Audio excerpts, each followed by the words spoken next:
안녕하십니까, 천하가입니다. 오늘 제가 말씀드리려고 하는 것은 향에 대한 내용을 설명드리려고 합니다.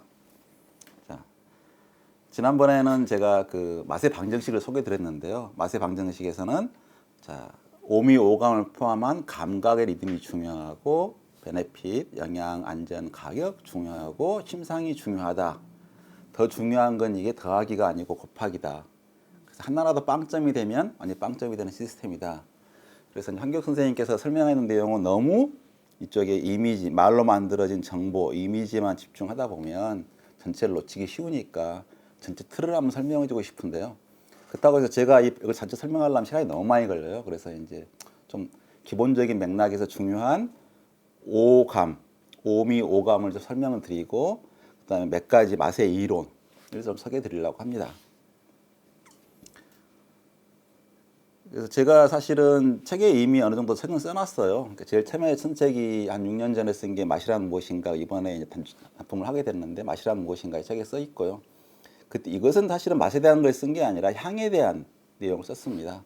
그래서 책 제목이 맛이란 무엇인가 이렇게 되다 보니까 제가 이제 한 2년 동안 고민해하고 쓴 책이 맛의 원리죠. 그래서 맛의 방정식이 나와 있는 책은 맛의 원리고요. 그러다 보니까 이제 감칠맛, 맛에 대한 걸 쓰다가 또 향에 대한 내용을 쓰다가 물성에 대한 책을 세 개 썼고요. 이것보다는 이제 마음, 뇌가 더 중요하다고 생각해서 뇌에 대해서 어떻게 우리가 지각하는지에 대한 내용을 썼고, 이제 올해 나오려고 한 책이 이제 쾌락, 중독 이런 것에 대한 원리의 책이 나오려고 합니다. 이런 책 같은 경우 사실 너무 산만하게 많이 여러 가지 다양하게 나오다 보니까 가장 쉽게 설명한 책이 맛의 이야기죠. 그래서 맛의 이야기는 전체적인 내용을 다룬 책이고요. 사실은 이제 맛을 말하면 미각부터 말하는 게 순서일 것 같은데요. 지난번에 너무 한격 선생님에 대한 내용 반론적으로만 써가지고 제가 그냥 후각부터 말씀드리려고 합니다. 그래서 제가 이제 맛의 방정식에서 필요한 내용 중에서 후각, 미각, 촉각 그리고 미식 이론 중에서 가장 그래도 좀 쉽고 알아듣고 좀 우리가 좀 알아들으면 좋을 만한 미식 이론 몇 가지를 말씀드리려고 하죠. 그래서 후각에 대한 내용을 보면 상당히 생각해 볼 게 많습니다. 과연 맛에 있어서 미각이 중요할까, 후각이 중요할까? 냄새 물질은 어떤 게 과연 냄새 물질이고 과연 몇 가지나 될까? 식물은 왜 냄새 문제를 만들까? 뭐 개코가 예민한 이유, 여러 가지 이유가 많은데요. 오늘은 그 중에서 한 4가지 정도만 정리해서 설명드리려고 합니다. 그 중에서 한 4가지 뽑아본 게 아마 알아두면 가장 쓸만한 내용일 것 같아요. 그래서 첫 번째 내용은 뭐냐 그러면 맛이 고작 0.1%도 안 되는 향에 의해서 좌우된다는 거. 그걸 설명드리려고 합니다.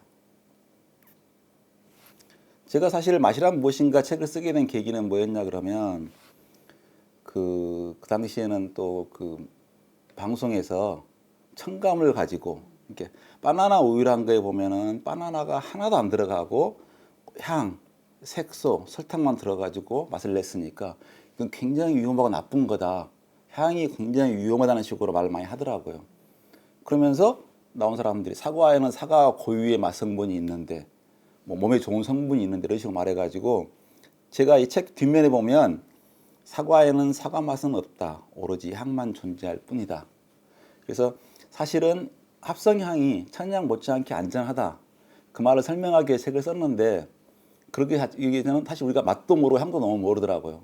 그래서 그 말 한마디 설명하다 보니까 이게 맛이란 무엇인가. 원래 영어로는 사실 How Flavor Works라고 해가지고 영문판도 나왔어요. 그 제목이 원래 쉬울 텐데 플레이버에 대한 것도 잘 모르고 그러니까 출판사에서 했던 맛이란 무엇인가 이렇게 나온 책이죠. 그래서 그 당시는 벌써 10년 전만 하더라도 너무나 잘못된 지식이 많았습니다. 그래서 맛에 대해서는 사실은 누구나 알고 있죠. 학교 다닐 때 배운 게 뭐냐 그러면 5가지 기본 맛이 있다. 사실 5가지 기본 맛이 있는 게 아니라 5가지 맛이 전부입니다. 해에 보면은 이렇게 뽕 나와 있는 이 부분이 있는데 유두라고 하고요. 유두에 이렇게 맛세포가 모여 있는 걸 미래라고 합니다. 미래라고 한 거 보면은 한 100개 정도 세포가 종류별로 우선 단맛을 감당하는 거, 어떤 거 신맛을 감당하는 거, 쓴맛을 5종류의 맛세포가 들어 있는데 어렸을 때 학교 다닐 때 이거 뒤에가 쓴맛이고 앞에 단맛이고 이렇게 배운 건 틀린 이야기고 그냥 완전히 균일하게 되어 있지는 않지만 그래도 어느 정도 비율에 맞춰 들어 있습니다. 그래서 알아야 할 첫 번째 가장 중요한 내용이 혀로 느끼는 맛의 종류는 5가지 뿐이다 이렇게 아셔야 됩니다. 물론 6번째 맛이 있고 7번째 맛이 있지만 실제로 그렇게 중요하지 않아요. 근데 일단 첫 번째는 맛은 5가지밖에 없다. 감칠맛, 단맛, 쓴맛, 신맛, 짠맛 5가지 뿐이다라고 생각하는 게 굉장히 중요한. 실제로 5가지라고 그랬는데 또 심하게 말하면 2가지 뿐이라고 말할 수도 있어요. 뭐냐 그러면 주식의 맛. 주식은 우리가 요리, 식사할 때 먹는 맛이고, 간식의 맛, 과일의 맛은 이거죠. 간식의 맛은 단맛, 단맛이 주고 신맛 들어있고 거기에 어울리는 향 들어있으면 간식의 맛이고 과일의 맛이고요. 과일 같은 건 단맛하고 신맛하고 향만 있으면 주스를 만들 수 있습니다. 따로 흉내를 내가지고. 주식의 맛은 소금의 맛, 그다음에 감칠맛, 향 이렇게 2가지 뿐이라고 알 수도 있는 거죠. 그럼 우리가 느끼는 그 수많은 요리의 맛은 뭘까요? 향입니다, 결국. 그러니까 사과를 맛을 본다. 그럼 사과 자체가 느끼는 것은 실제로 혀로 느끼는 것은 사과에 있는 단맛, 신맛 2개밖에 없어요. 그 나머지는 사과를 먹을 때 그렇죠. 목 뒤로 넘어가는 향이 전부입니다. 그것도 너무나 작은 양. 그러니까 사람들한테 당신들이 처음에 말할 때 0.1%도 안 되는 당신이 먹고 있는 그 맛이라고 하는 건 0.1% 이하도 안 되는 향밖에 아닙니다. 사람들이 너무 놀래더라고요. 아니 우리가 사과 냄새 맡으면 분명히 그 냄새라고 맛이 같으니까, 요리도 냄새를 맡으면 그 냄새랑 맛이 같으니까 당연히 냄새라고 알아야 되는데, 식품회사에 다니거나 향료회사에서는 다 알아요. 근데 사람들은 와, 사과 향으로는 사과는 가짜고 위험한 거고, 사과에는 통째로 고유의 자체가 사과 맛 성분이 있다라고 믿는 게 너무나 사실 잘못된 거였는데, 그것 때문에 벌어진 오해가 너무 많았죠. 그래서 결국 맛이란 무엇인가 책은 결국은 사과에는 사과 맛은 없다. 그냥 사과 향만 있다. 이거 한마 설명하게 책 한 권 쓴 것입니다. 그래서 오늘 그 향에 대해서 좀 더 자세히 설명드리려고 합니다. 사과가 그러니까 향에 대한 비밀은 거의 기계적으로 다 풀려 있어요, 많이.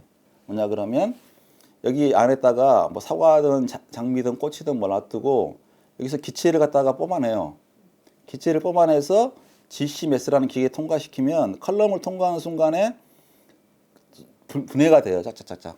속도에 따라서. 그러면 빨리 분해된 것은 먼저 나가고 나중에 움직이는 건 천천히 움직이고 분해되면 기계로 피크가 나오면서 함량이 나오고 이것이 뭐다라는 성분까지 분석해냅니다.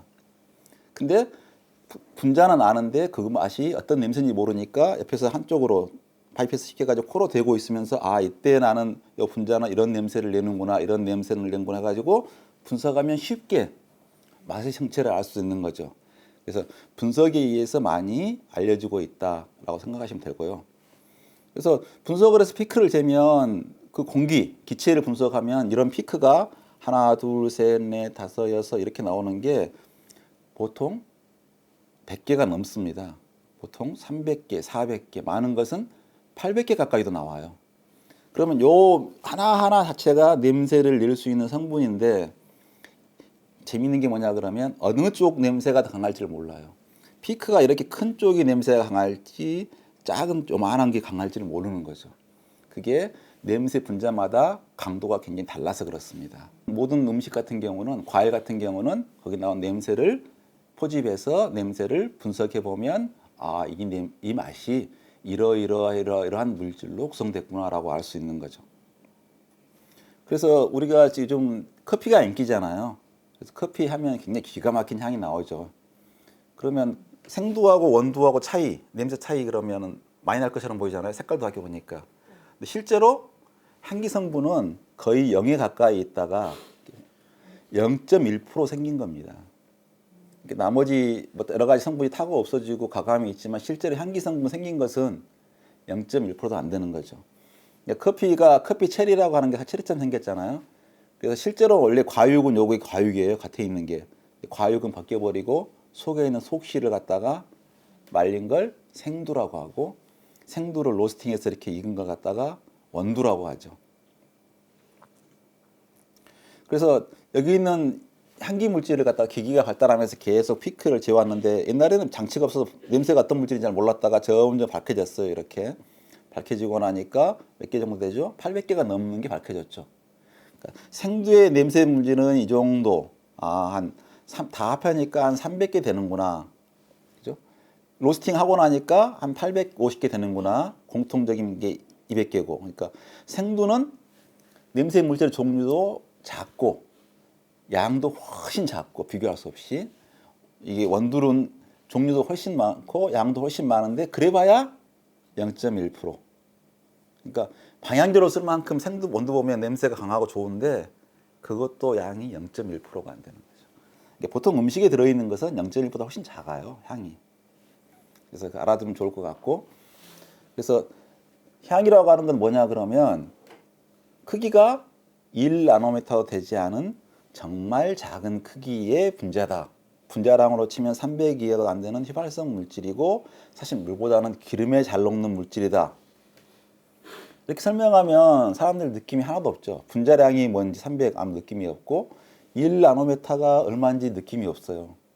사실 우리가 포도당, 모든 포도당으로 되어 있는데 포도당 자체가 0.5나노미터고 설탕 크기가 1나노미터가 안 돼요. 설탕보다 큰 분자가 있으면 냄새 물질로 작용을 못합니다. 그럼 사과 속에는 이런 분자가 몇 개나 들어있는지 아는 게 굉장히 중요한 정보입니다, 사실은. 근데 사람들은 다 작다고 생각하는 순간 무시하고 따지질 않는 거죠. 그래서 한번 실제로 요거 계산을 한번 해보면 정말로 냄새의 실체를 아는 데 도움이 됩니다. 뭐냐 그러면 우리 술 먹을 때 알코올 있잖아요, 에탄올. 에탄올은 비교적 탄소가 2개밖에 없고 산소 하나 있고 수소가 하나, 둘, 셋, 넷, 다섯, 6개 들어있어. 사실 칼로리가 높습니다. 수소이온 개수에 비례하는데 칼로리는 높고 작은 분자예요. 그래서 분자량이 46밖에 안 되고 분자량 46g이면 6 곱하기 10의 23승계의 분자가 들어있어요. 이건 다 배우죠? 아보가드로 수. 근데 10의 23승계가 도대체 몇 개인지에 대한 감이 없는 거지 뭐. 그래서 감을 잡으려면 그냥 자 에탄올 1g을 1g 이 정도 되겠죠? 이 방 안에다 터뜨렸다. 이 방이 크지 않은데 제가 좀 방을 크게 이 방이 5m 되고 5m 되고 높이가 3m 될 리가 없는데 3m 되리다 하면은 센티미터로 재면 자 500, 1000, 30 그러면 이 면적이 되겠죠.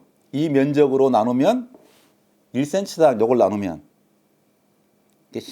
1.3 곱하기 10의 23승계를 갖다가 요걸 나누면 1cm당 10의 13승계 몇 개일까요? 1000, 100만, 10억, 조, 86조 개. 그러면 자 1g의 알코올을 갖다가 좀 휘발시켜서 쫙 퍼뜨리면 퍼질 거잖아요. 그러면 1cm당 86억 개의 냄새 분자가 있는 거예요. 그럼 1g 알코올을 1g 딱 떨어뜨리면 요 냄새 가득 차가지고 우리가 알코올 냄새 맡을 수 있을까요? 못 느끼죠. 그러니까 사실은 알코올이 얼마나 향이 약한 건지 우리 감각이 둔감한지 알 수 있는 거죠. 그러니까 사실은 개코가 굉장히 민감한 거 알고 있는데 개코도 굉장히 개수로 많아야 돼요. 10,000개, 10만 개, 100만 개. 인간 같은 경우는 아무리 예민한 것도 최소한 센티미터당 100만 개 이상은 넘어가야 냄새로 느끼지 100만 개 이하가 되면 냄새가 없다고 느껴요. 그러니까 개코가 훨씬 우리보다 민감하니까 개코가 민감한데 아니죠. 정확히 말하면 개코는 인간보다 좀 덜 둔감한 거지. 그러니까 이걸 계산하고 나면 페로몬의 신비를 이해할 수 있는 거죠. 나비가 이만큼 향기 물질을 분비코를 분비했어. 개수로 치면 얼마나 많겠는가. 자 퍼지면. 그러니까 그 나비 같은 경우는 3,000개의 페로몬 수용체가 있어요. 그 목적으로만 감각해가지고 움직이면 충분히 감각할 수 있는 양이 돼요.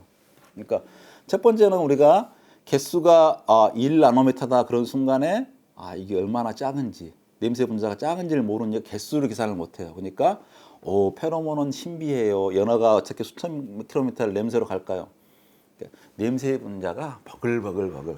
여기 지금 공간에 냄새 별로 안 나잖아요. 근데 실제로 냄새 분자는 셀 수 없이 많이 들어있는 거죠. 이걸 아는 게 굉장히 중요한 정보입니다. 그래서 이런 냄새 분자를 사실 어떻게 느낄까 이게 굉장히 과학자들 사이에 중요한 주제였어요. 그래서 온갖 이야기가 제기되고 있는데 그래도 비슷한 게 1975년도에 주장됐던 형태설이에요. 분자가 모양이 다른데 이 포켓이 있어가지고 그 형태로 감각하지 않을까. 그렇게 짐작만 했지 알 수는 없었지. 근데 냄새의 종류가 얼마인지도 몰랐죠. 냄새의 종류가 옛날에는 수만 개, 1만 개, 수천 개, 수백 개라고 했는데 과학자들은 그걸 다 기능을 만들어야 되잖아요. 이렇게 그러면 유전자로 만들어야 되는데 수천 개, 수만 개가 있으면 어떻게 그걸 다 구별한단 말이야. 굉장히 어려운 질문이었죠. 그러다 지금 밝혀지고 있는 건 사실은 이렇게 분자 전체를 감각한 게 아니라 이렇게 분자가 있으면 분자의 일부 모양. 그러니까 이렇게 자물쇠의 구조는 공통인데 여기에 있는 형태가 약간씩 달라가지고 분자마다 약간 다른 형태, 이 부분을 만들어서 감각한다라고 하는 게 요즘 가장 인정받고 있는 설명입니다. 그래서 우리가 결국 감각한다는 이야기는 맛세포가 작동한다는 이야기인데 세포가 있으면 선모가 있으면 선모에가 끝에가 이런 감각 수용체가 수백 개 이상 들어있는 거죠. 세포막이 있으면 단백질로 들어있는 이런 수용체가 있는데 이게 워낙 작다 보니까 이런 분자가 있으면 분자의 일부가 닿아서 이 일부의 형태를 감각한다. 그러니까 우리가 발효를 한다는 것은 뭐냐 그러면 단백질이 있으면 단백질 통째로 감각하기 힘들고 쪼개야지. 그러니까 예를 들어서 얘가 400개가 되었다 그러면 400개가 되었으면 한 부분만밖에 감지 못할 거잖아요. 이 400개로 쪼그면 감지될 확률이 400배가 늘어나는 거죠. 그래서 보통 분해를 하고 있고 발효를 시키는 이유는 요 수용체가 작아서. 그래서 이 세포는 어마어마하게 큰 거고 세포 중에 선모에 있는 세포막에 있는 작은 단백질이 실제로는 감각을 담당한다. 그렇죠? 그래서 아셔야 될 게 뭐가 있냐 그러면 자 이런 감각 수용체가 이렇게 이런 모양이다라고 가정을 해보면 그죠? 이렇게 어떤 것은 더 깊은 것, 짧은 것도 있을 거고 더 깊숙한 것도 네모난 것, 온갖 형태가 있을 건데 이 형태라 그러면 이렇게 짜리몽땅한 형태면 감각할 수도 있고 안 할 수도 있을 거고 더 얇다 그러면 감각할 가능성이 있는데 결합을 단단하게 하지 못하겠죠. 쑥 지나가 버리겠죠. 그래서 모양이 딱 일치해 가지고 딱 어울려. 그럼 잘 감각을 하겠죠. 근데 요 분자 전체를 감각하는 게 아니라서 전체로 봐서는 이 분자보다는 그죠? 요 분자 훨씬 비슷해 보이지만 요 분자는 위에 모양이 달라가지고 그냥 달라 보이지만 묘하게 감각하는 부분 똑같아가지고 똑같이 감각할 수 있겠죠. 그죠? 근데 어떤 분자는 원래 이 분자를 감각하려고 그랬는데 묘하게 요 모양이 있으면서 철커덕 달라붙을 만한 위치가 있어가지고 달라붙어 잘 안 떨어져. 그럼 이건 훨씬 더 강하게 오래 결합해 있겠죠. 그래서 이 감각하는 정도가 이 차이가 최대 100만 배까지 납니다. 오랫동안. 하나의 100만 배까지. 잘 결합하고 오래 결합하는 차이가. 근데 요건 거의 비슷한데 살짝 요 모양이 삐져나와서 결합 못할 수 있고요. 요건 여기를 건드려줘야 하는데 건드질 못하고 딱 결합해가지고 달라붙어가지고 얘를 작동을 못하게 방해를 해볼 수도 있겠죠. 그러니까 이렇게 사실 약이 작동하는 원리나 이렇게 미각이 작동하는 원리나 후각이 작동하는 원리나 똑같습니다. 이런 모양을 감각하는데 어떤 물질은 거꾸로 감각을 방해할 수도 있고요. 어떤 건 거의 똑같은데 정말 사소한 차이로 작동을 안 할 수 있고 어떤 것은 의도하지 않았는데 마약 같은 경우 원래 이런 물질이 했는데 갑자기 바꿔가지고 착 달라붙게 만들어놨더니 너무나 세져 버리는 효과가 나타날 수 있는 거죠. 그래서 이 후각의 원리는 우리 모든 감각의 원리니까 한번 알아두면 좋은 정보가 되겠죠. 그래서 아까 알코올 말했는데 알코올 같은 경우는 1리터에 미리그램. 그러니까 0.1g per 리터니까 0.01%가 넘어야지 겨우 감각할 수 있어요. 예민한 사람이. 그렇겠죠? 그러면 이 정도 물질이면 향이라 생각하는데 이것에 비해서 10배, 그죠? 100배, 1000배, 10,000배, 10만 배, 100만 배, 1000만 배. 그러니까 알코올보다 비교할 수 없이 얘는 1000만 개가 있어야 되는데 얘는 1만에서도 효과가 똑같은 거죠. 그렇게까지 향 같은 경우는 그 민감도가 달라집니다. 물질에 따라서. 그래서 향은 정말 다이나믹하죠.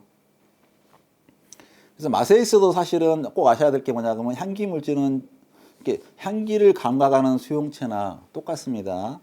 여기 쓴맛을 감각하는 수용체나 감칠맛을 감각하는 수용체나 단맛을 감각하는 수용체가 같은 수용체 패밀리예요. GPCR이라고 하는. 그런데 향 같은 경우는 이렇게 작은 양을 감각하는데 단맛 같은 건 이렇게 많아야지. 100만 분의 3,400. 0.3% 정도 돼야지 달다고 좀 느껴질 수 있는. 짠맛은 이것보다는 더 예민하고 감칠맛은 그것보다 좀 더 예민하고 신맛은 좀 더 예민하고 쓴맛은 훨씬 더 예민한 편이죠. 그러니까 사실 단맛 자체가 굉장히 예외적인 겁니다. 그렇게 많이 있어야 느끼니까. 그러면 오히려 사카린이라든가 이런 합성 감미료가 오히려 정상적인 레벨인 거죠. 그 정도 되는 정상인 거지. 단맛만 유독 많이 들어가야지. 왜? 우리가 많이 먹어야 되니까. 그렇습니다. 그런데 사실 인간의 코 같은 경우는 개코에 비해서 좀 다른 점이 있어요. 개코가 예민한 건 뭐냐 그러면 탐색을 하는 목적이에요. 요 면적이 굉장히 표면적이 넓잖아요. 표면적이 인간에 비해서 17배나 넓어요. 코에. 인간은 요 코 위에 있는 상단의 동전크기만큼밖에 안 되는데 개코는 입체적인 모양을 만들어 가지고 17배나 높아요. 그랬다가 센치당 들어있는 밀도가 10배예요. 인간은 센서 이렇게 들어있으면 걔는 10배나 촘촘하게 들어있어요. 그러니까 170배나 기본적으로 후각세포가 많아요. 그러니까 평균 한 200배 가까이 예민하고 어떤 물질은 훨씬 더 예민하고 어떤 물질은 인간이 비슷하게 예민할 수 있는 대표적인 게 고소한 향, 로스팅 향은 인간은 개코하고 비슷하게 예민합니다. 그러니까 사실 감각이라고 하는 것은 특별한 기능이 있는 게 아니라 결국 얼마만큼 마음 자원을 투자하느냐에 달려 있는 거죠. 그래서 개코 같은 경우는 사실은 목적이 뭐냐 그러면 저 멀리서 그걸 알아채는 거죠. 탐색. 어디에 어디 가야 되지 어떻게 가야 되지 탐색용이고 인간의 코는 탐색용으로 쓰지 않아요. 판단용으로 씁니다. 그러니까 개는 주어진 뭘 찾기 위해서 동물은 주로 주어진 먹이만 먹어요.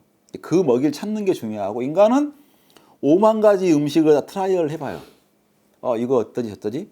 삼켜서 나타나는 냄새를 갖고 그 냄새를 음식을 기억하고 평가하고 판단하는 데 써요. 탐색용으로 쓰는 게 아니라. 그게 가장 큰 차이죠. 그래서 첫 번째 기본적으로 중요한 것은 냄새 물질은 정말 작은 양이다. 근데 개수로는 엄청나게 많다. 인간의 특징은 판단용으로 쓴다. 이거에 대해 설명을 드렸습니다. 일단 이거로 1부는 끝내고요. 바로 이어서 미각이 중요할까 후각이 중요할까 이거에 대해 설명을 드리겠습니다.